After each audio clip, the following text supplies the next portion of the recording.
By now, you've seen a lot of different learning algorithms, and if you've been following along these videos, you should consider yourself an expert on many state-of-the-art machine learning techniques.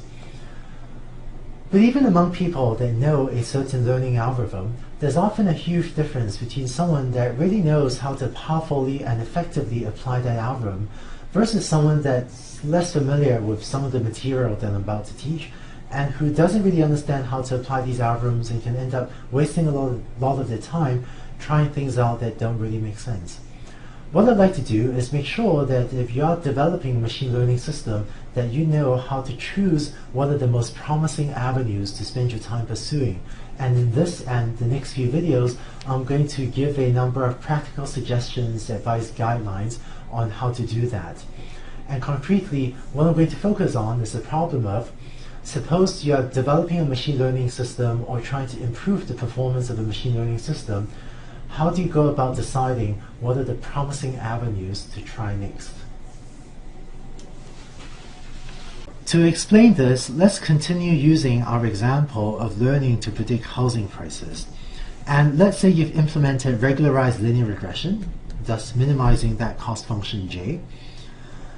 But suppose that after you take your learned parameters, if you test your hypothesis on a new set of houses, suppose you find that it's making huge errors in its prediction of the housing prices. The question is, what should you then try next in order to improve the learning algorithm? There are many things that one can think of that could improve the performance of your learning algorithm. One thing that you could try is to get more training examples, and concretely you can imagine maybe setting up phone surveys, going door to door to try to get more data on how much different houses sold for. And the sad thing is, I've seen a lot of people spend a lot of time collecting more training examples, thinking, oh, if we have twice as much or 10 times as much training data, that's certainly got to help, right? But sometimes getting more training data doesn't actually help, and in the next few videos we'll see why, and we'll see how you can avoid spending a lot of time collecting more training data in settings where it's just not going to help. Other things you might try are to, well, maybe try a smaller set of features. So if you have some set of features, x1, x2, x3, and so on, maybe a large number of features, maybe you want to spend time carefully selecting some small subset of them to prevent overfitting. Or maybe you need to get additional features. Maybe the current set of features aren't informative enough, and we want to collect more data in the sense of getting more features. And once again, this is a sort of project that can scale up to be huge projects. You can imagine, again, phone surveys to find out more about houses, or extra land surveys to find out more about the pieces of land, and so on. So it's a huge project. And once again, it would be nice to know in advance if this is going to help before we spend a lot of time doing something like this. We can also try adding polynomial features, things like x1 squared, x2 squared, and product features x1, x2. You can spend quite a lot of time thinking about that.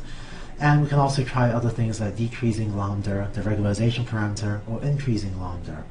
Given a menu of options like these, some of which can easily scale up to like maybe 6-month or longer projects, unfortunately, the most common method that people use to pick one of these is to go by gut feeling, in which what many people will do is sort of randomly pick one of these options. Like maybe say, oh, let's go and get more training data, and easily spend 6 months collecting more training data. Or maybe someone else will randomly say, well, let's go collect a lot more features on these houses in our data set.